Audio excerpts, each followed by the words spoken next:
This is a Fox News alert. A major court ruling in a case against the IRS. Federal Judge Emmett Sullivan ordering the IRS to submit a written declaration under oath informing the court what went on with Lois Lerner's emails.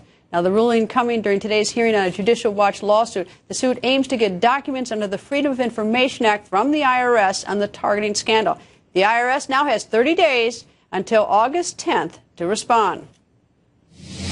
It's a major development for those of us who want accountability. The IRS has not dealt with this straight from the beginning. Judge Sullivan was asking, do you know if the FBI is investigating? The IRS lawyer didn't know. What kind of investigation is going on where the FBI won't even talk to the head of the agency that has this kind of stuff going on with their email exchange? Jim Jordan was spot on. Eric Holder is asleep at the switch on this. I don't think so. I think he's deliberately blocking this. There should absolutely be a special prosecutor. And joining us, Charles Krauthammer, author of the New York Times best-selling book, Things That Matter.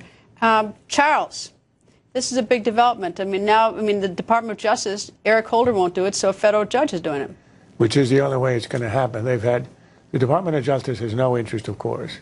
They're part of this, let's put it mildly, ignoring the issue rather than covering it up. And you see this pattern of deception and concealment on the part of Lois Lerner and the IRS consistently. Today we learned about an email she sent out a month before she had to reveal this thing because the IG, Inspector General of the Treasury Department, was about to come out with the report saying they had targeted these conservative Tea Party organizations. So she, at that point, sends out an email saying, watch your emails. Which is so stupid. She should follow her own advice. That was so stupid. Yeah, somewhat contradictory. Watch your emails. Why? Because they're afraid that the oversight, the legal required constitutional oversight of Congress on the agencies, on the IRS, was going to reveal stuff. And that is stuff that we don't know about because emails are destroyed, because they have not spoken. She took the fifth after saying she was innocent, which, of course, you're not supposed to do.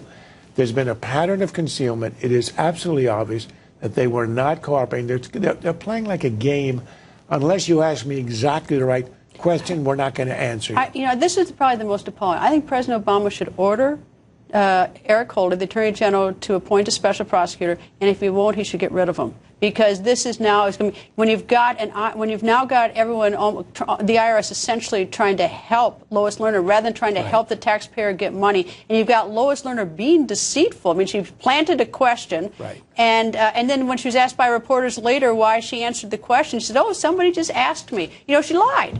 She absolutely lied. I have it on GretaWire, the conversation. The absurdity of all this is that all of this is being discovered through the Freedom of Information Act, which was never intended as a way to uncover that kind of scandal. It was a way so that people would be transparent. But because the administration and the IRS have shown literally contempt for Congress, ignored the subpoenas, not given the required information that's being asked, report 2 years later that emails were destroyed, hold on to that information for months and months without disclosing it. But because of that, the only way we've been discovering all these things is through the Freedom of Information and by this tough judge on the circuit court who's no nonsense, the district court. But that's nothing. You think Judge Emmett Sullivan's making their head spins over at the IRS. There's another IRS hearing before Judge Reggie Walton, who I've known for 20 years. I'm telling you, get ready, because Judge Reggie Walton, he's also not afraid, and he's tough. But anyway, I'm taking the last word on that. Charles, thank you. Always nice to see you. Pleasure.